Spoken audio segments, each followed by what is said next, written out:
Bonjour à tous. 5 sources de revenus passifs sur Internet, c'est ce que l'on va voir dans cette vidéo. Donc si tu es intéressé par le business en ligne, gagner de l'argent sur Internet ou l'entrepreneuriat, tu as bien fait de cliquer sur cette vidéo. Donc je te conseille de rester vraiment jusqu'au bout pour ne rien rater. Je vais vous présenter un par un les 5 sources de revenus passifs que vous allez pouvoir reproduire. Bien entendu, il y a des revenus passifs qui sont plus durs à mettre en place, où il faut vraiment de la volonté, de la motivation et de la persévérance, et il faut vraiment rester concentré sur son objectif. C'est ce que je vais vous présenter dans cette vidéo. Alors qu'est-ce qu'une source de revenus passifs? Ce sont des revenus dont vous ne fournissez pas de travail constant, c'est-à-dire que vos revenus vont être générés de façon autonome. À contre-exemple, votre job, votre travail de tous les jours, c'est une source de revenus actifs. Pour avoir votre salaire, vous devez aller travailler tous les jours, c'est donc une source de revenus actifs. Sans plus attendre, on va passer aux 5 sources de revenus passifs.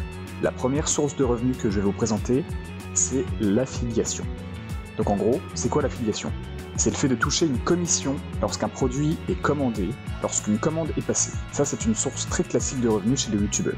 Ce qui se passe, c'est que sous notre description de vidéo, on a des liens qui sont des liens affiliés. Ils vont rediriger vers une page d'un produit, et lorsqu'une personne entre un code de réduction proposé par le youtubeur ou utilise un lien affilié, eh bien le youtubeur va récolter une partie de commission. C'est pour ça d'ailleurs que vous voyez souvent dans les descriptions des youtubeurs des liens qui renvoient à des produits. Souvent, ce sont des liens affiliés, et le youtubeur touche une petite partie de commission sur chaque commande passée. Donc on arrive ensuite sur la deuxième source de revenus passifs. C'est la rémunération youtubeur. Donc ce sont des revenus générés par Google AdSense.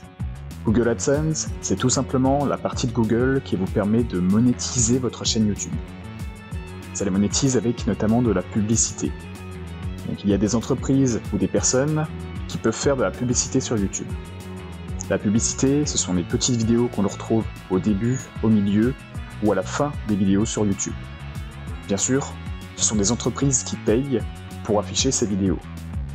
Le créateur de la chaîne va ensuite toucher une somme sur les revenus publicitaires générés par YouTube. À la fin du mois, en fonction des vues de la vidéo, vous toucherez entre 70 centimes et 5 € de revenus pour 1000 vues. C'est une moyenne. On arrive maintenant sur la troisième source de revenus passifs. Donc je vais vous parler de l'immobilier à financement participatif. Donc l'immobilier, c'est le revenu passif préféré des Français. Il permet non seulement de gagner de l'argent, mais également d'obtenir quelque chose de tangible. Malheureusement, l'immobilier coûte très cher, et il est parfois impossible d'investir dans de telles sommes. Dans ce cas, il existe la solution de l'immobilier à financement participatif. Il s'agit donc ici de partager l'investissement entre divers acquéreurs. Vous pouvez également utiliser ce type de financement participatif pour prendre des parts dans divers projets immobiliers. Cela peut être utile si vous n'avez pas de quoi investir dans l'achat complet d'un bien immobilier. Ou, par exemple, si vous souhaitez diversifier vos placements immobiliers. D'une manière générale, il est déjà possible d'investir avec quelques centaines d'euros. La quatrième source de revenus passifs, ce sont les dividendes. Les revenus de dividendes constituent l'argent versé aux actionnaires d'une entreprise qui possède des actions dans cette même entreprise. Les actions qui reversent des dividendes sont particulièrement intéressantes pour les investisseurs qui souhaitent vivre de leurs revenus boursiers.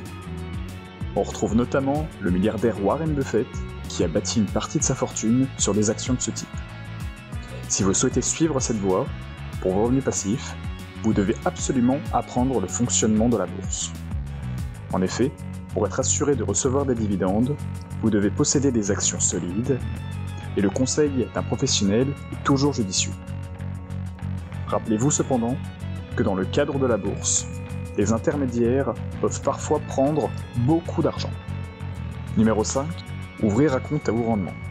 Pour générer des revenus passifs sans risque, les produits bancaires demeurent généralement les plus intéressants. Cependant, les comptes courants, ainsi que la plupart des livrets, n'offrent plus de rendement suffisamment intéressant. Il est alors pertinent de se tourner vers d'autres institutions bancaires. On retrouve notamment les banques en ligne qui proposent des taux d'intérêt beaucoup plus élevés que leurs homologues physiques. Merci à tous d'avoir regardé cette vidéo. N'hésitez pas à vous abonner si ce n'est pas déjà fait. Si vous voulez d'autres vidéos de ce genre, n'hésitez pas à m'en informer dans les commentaires.